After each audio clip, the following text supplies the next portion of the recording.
Halo natin mga bro na may Sahara na nilalagay para pang waterproofing mga bro, para hindi talaga siya tatagos mga bro.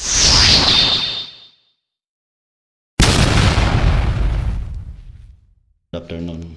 Dito tayo sa ating project. Update tayo sa ating project mga bro. Work natin dito sa project natin mga bro. Repainting. Yan, gaya niyan. So lalagyan natin ng mga ano to. Skim coat, yung mga butas-butas na yan mga bro. Alright, painting ng epoxy primer dito sa flooring mga bro. Yan po yung scope of work natin dito mga bro. So after dito sa painting na to mga bro, meron po nakikitang problema. Ang problema po talaga ito sa bahay po na to mga bro. Ang water leaking. Alright, napakahirap hulihin yan mga bro once na magwa-water leaking ang ating pader. Hindi natin alam kung saan nanggagaling yan mga bro. Kasi sili-sili ko lang yan, kachichiping ko lang sa area na yan mga bro. Ang technique ko dito mga bro, magkakaroon po ako ng open canal dyan sa taas na yan mga bro. Kasi sa pagitan yan, ibang pader yan, ibang may-ari yan, at ibang may-ari dito sa pader na to mga bro.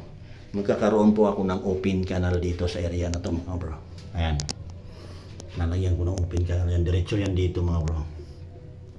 Ang naging problema dito mga bro, kahit bago yung yero natin, itong yero na to mga bro, bago pati yung flashing sa taas, hindi, napakahirap hulihin yung mga water leaking mga bro. Regarding sa ganyan mga bro, talagang napakahirap hulihin. Nung naaktuhan ko siya na malakas ang ulan, yun pala nanggagaling sa kabila, lumulusot dito sa hollow block mga bro. Kaya papasok siya dito sa bahay. Yun ang naging problema niyan mga bro. Kaya nung nahuli ko siya na napasok siya dito, yung water leaking na yan, kasi inaaktuhan ko talaga dito. Nung malakas ang ulan talaga, sinadya ko siyang titingnan kung saan sila nanggagaling. Galing po talaga sa kabila. Kaya kahit anong ganda ng bubong mo or flashing mo, kahit anong secure mo ng maigi, once na nanggagaling sa kabila, talagang mamamroblema ka. Alright mga bro. So ang technique ko dito mga bro, magkakaroon ko ng open canal dito sa pagitan ng wall dito sa bahay at wall doon sa kabilang area mga bro. Yan, didiretso yan doon sa palabas. Yan ang magiging technique ko yan mga bro.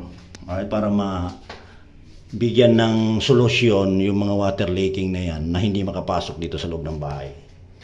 Alright mga bro, yan po yung for today's video natin dito sa project natin na repainting. Kaso meron tayong major scope of work para mabigyan ng solusyon agad.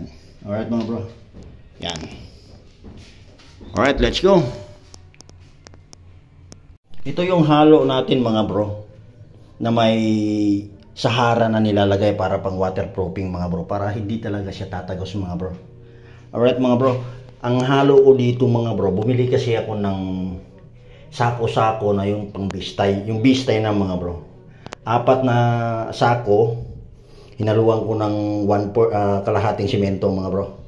Kalahating sakong simento. Tapos nilalagyan ko pati siya ng Sahara para talagang sureball na hindi tatagos yung tubig natin dito mga bro. Alright mga bro, yan po yung process natin dito sa ating open canal mga bro, dito sa area na to mga bro.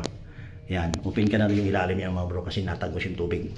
Alright mga bro, hindi ko ma-video kasi walang area na pagpupistuhan ng ating video mga bro. Kaya before and after na lang yung gagawin natin dito mga bro. Alright mga bro, yan po yung halo natin. Let's go natin mga bro, para sa mga water leaking dito sa pader. Ayan mga bro, ganyan siya. Ayan. Totally naka-slope siya pa ganon, tapos naka-slope siya palabas dito mga bro. Yan po yung provide ko dyan sa ano na yan, sa water leaking ng dito sa kabilang pader mga bro. So wala talaga akong choice kundi gagawan talaga siya ng paraan mga bro. Kasi kung hindi natin lalagyan ng gawa ng paraan to mga bro, paglabas dito po ng tubig dito, bababa doon sa ilalim siya nagapang, papasok siya sa bahay mga bro. So yan ang solusyon or diskarte sa mga ganyang tumatagos sa pader yung tubig. Alright mga bro, yan yung technique ko dyan mga bro. Itong technique ito mga bro, pwede nyo gayahin at pwede nyo rin hindi gayahin. Depende po sa sitwasyon na kagaya kung meron kayong problema na kagaya ng ganitong sistema mga bro.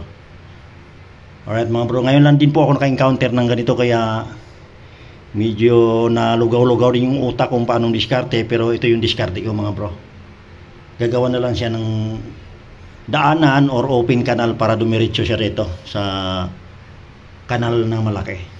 Alright mga bro, yan po yung nagiging diskarte natin. Alright, so thank you so much. So sa lahat na panood dito, yung followers natin, yung mga idol natin, yung mga mahilig magdi-DIY, mahilig gumawa ng ganito, so shout out sa inyo.